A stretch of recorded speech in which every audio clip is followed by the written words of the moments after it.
슬픔의 반대말은 안 슬픔일까요? 학교에 다녀온 윤영이는 아버지에게 국어시험지를 꺼내 보이며 울상을 지었습니다. 아빠, 오늘 국어시험 봤는데 몇 문제 틀렸어요. 그래? 어디 아빠가 좀 볼까? 아버지는 국어시험지를 들여다보았습니다. 윤영이가 틀린 문제들은 반대말 쓰기였습니다. 슬픔의 반대말은 안슬픔, 전진의 반대말은 안전진, 죽음의 반대말은 안죽음. 답을 본 아버지는 갑자기 크하하 웃음을 터뜨렸습니다. 윤영이는 고개를 갸웃거리며 물었습니다. 왜 웃으세요? 아버지는 여전히 웃으며 말했습니다. 네가 쓴 답이 너무 엉뚱해서 그래. 답을 몰라서 그냥 이렇게 쓴 거니? 아니면 이게 진짜 정답이라고 생각해서 이렇게 쓴 거니? 저는 이게 정답이라고 생각했어요.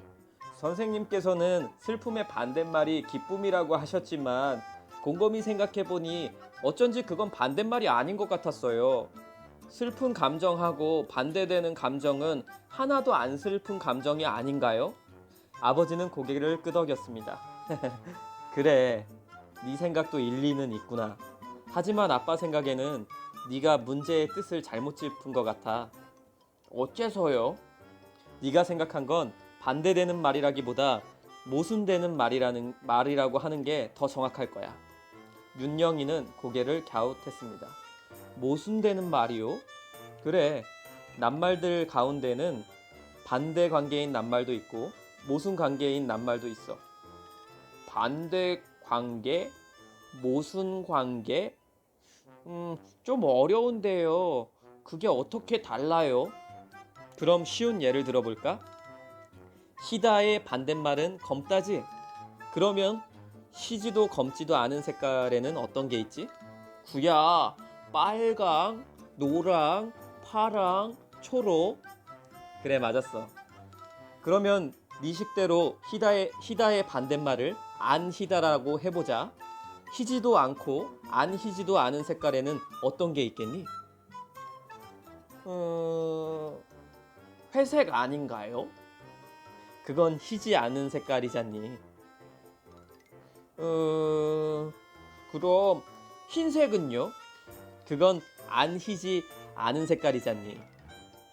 윤영이는 한참 동안 궁리했지만 희지도 않고 안 희지도 않은 색깔을 얼른 떠올릴 수 없었습니다. 그런 색깔은 없는데요? 그래, 맞아. 희지도 않고 안 희지도 않은 색깔은 없어. 이렇게 희다와 검다 사이에는 다른 색깔들이 많이 있지만 희다와 안 희다 사이에는 다른 색깔들이 하나도 없잖니? 이것을 알기 쉽게 그림으로 그려보면 이렇지? 이 그림을 보고 생각해보자. 반대관계인 낱말과 모순관계인 낱말이 어떻게 다른 것 같니?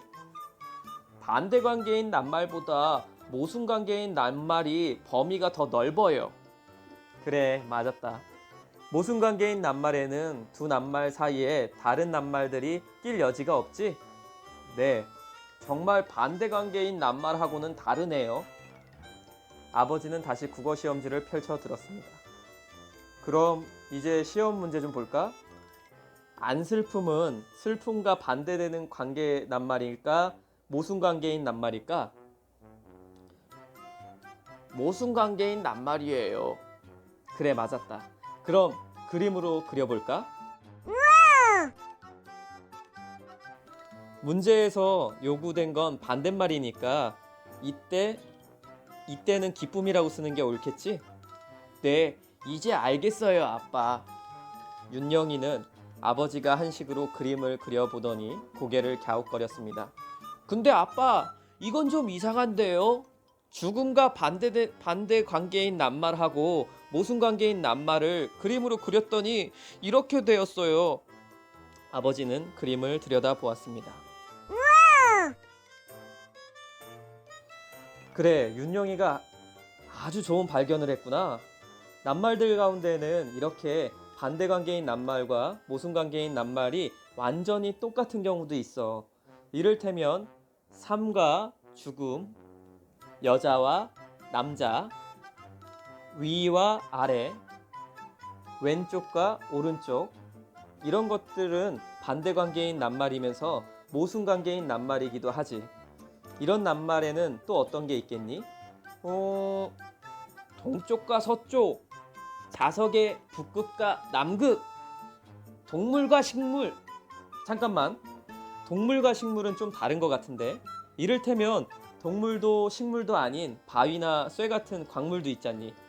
하지만 생물 가운데 동물도 식물도 아닌 건 없잖아요. 아버지는 고개를 끄덕이며 웃었습니다. 와, 그래. 맞았다. 동물과 식물이 모순되는 경우는 생물에 한해서만 그런 거지? 윤영이는 웃으며 말했습니다. 아빠, 이제 제 답이 어째서 틀렸는지 확실히 알겠어요. 정답은 틀렸지만 맞힌 것보다 더 많은 걸 알게 됐네요. 그 말을 들은 아버지는 껄껄껄 웃었습니다. 그래? 그렇다면 시험을 볼 때마다 자꾸자꾸 틀려야겠는걸? 끝. 이제 슬픔의 반대말을 안슬픔이라고 쓰면 안 되는 까닭을 알겠지요? 개념에는 서로 반대 관계인 개념과 서로 모순 관계인 개념이 있답니다. 모순 관계라는 말이 좀 어려우니 모순 관계가 무슨 뜻인지 조금 더 설명할게요. 모순은 창과 방패라는 뜻이에요. 난데없이 무슨 창과 방패냐고요? 이 말에 얽혀있는 이야기가 있답니다. 옛날 중국의 어떤 장사꾼이 장터에 와서 이렇게 말했대요. 이 창은 어떤 방패도 다 뚫는 창입니다. 그리고 이 방패는 어떤 창이든 다 막아내는 방패입니다. 그러자 구경하던 사람이 이렇게 물었지요. 그 창으로 그 방패를 찌르면 어떻게 됩니까? 무기 장사꾼은 그 말을 듣고 아무 말도 못했답니다. 모순관계란 이렇게 함께 성립할 수 없는 관계를 뜻합니다. 예를 들면 다음과 같은 말을 봅시다. 비 오는 달밤에 나홀로 둘이서 풀없는 잔디밭에 앉아 있었다.